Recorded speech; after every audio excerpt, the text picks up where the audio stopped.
The top developers and publishers from the world of gaming were all there showing off upcoming titles and giving those in attendance the chance to get hands-on playing time.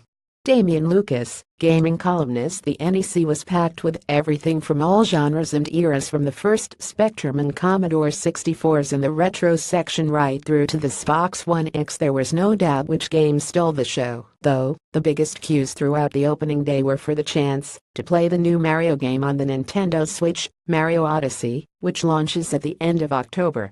Having played it for a good 20 minutes, I can confirm it lives up to all the hype. The gameplay and graphics are amazing, and this could well be a contender for the Game of the Year while being the title which makes the Switch. In fact, I would go as far as to say it reminds us of just why we love video games. The new COD, out November 3rd, was also showcased. I got hands-on with the first-person shooter in a local team deathmatch of 16 gamers, and they almost had to drag me out of the booth. It was that good. Street Fighter, Overwatch, and Destiny tournaments were taking place throughout the day, and other Titan titles such as FIFA 18, the exciting Assassin's Creed Origins, Far Cry 5 and Sonic Forces and Mania attracted plenty of attention. Personally, I think both FIFA and PES have now reached the point where they have become far too obsessed with realism and are both pedestrian and unexciting to play for long periods. I lost interest in last year's FIFA after just 2 or 3 weeks, and my 15 minutes on the latest iteration in the franchise was all too familiar, slow and ponderous, and instantly forgettable. The same could not be said of another EA title at EGX, with Star Wars Battlefront 2 out November 17th looking graphically mind-blowing. It also looks set to win over the legion of gamers, myself included, who turned their back on the original game after EA neglected to include a solo campaign.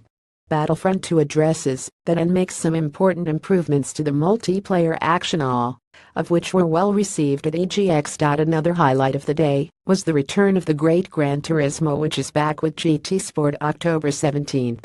The biggest thing I can say about the new GT is that the focus has clearly shifted back to making it a more exciting racing experience.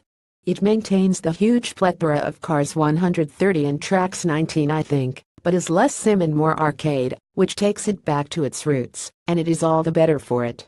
Those attending EGX were among the first and only UK gamers to have the chance to try the Xbox One X ahead of its release later this year.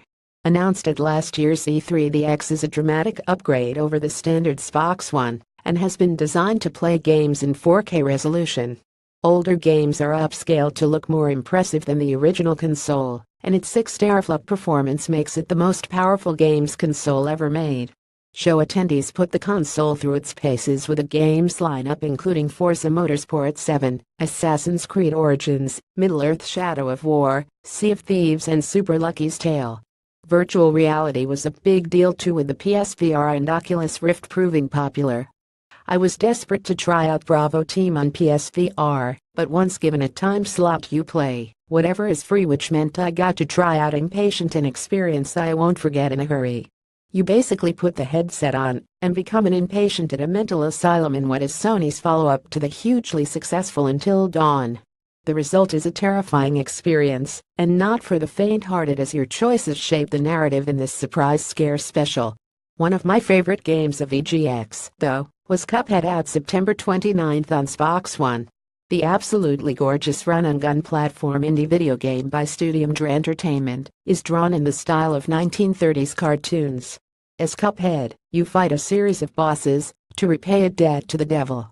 The game was inspired by the works of 1930s cartoonists such as Max Fleischer's Fleischer Studios, and sought to keep the work's subversive and surrealist qualities. Its graphics are jaw-dropping, and you honestly feel like you are playing a cartoon. Its basic controls are beautifully simple, and it is instantly playable with a steep difficulty curve,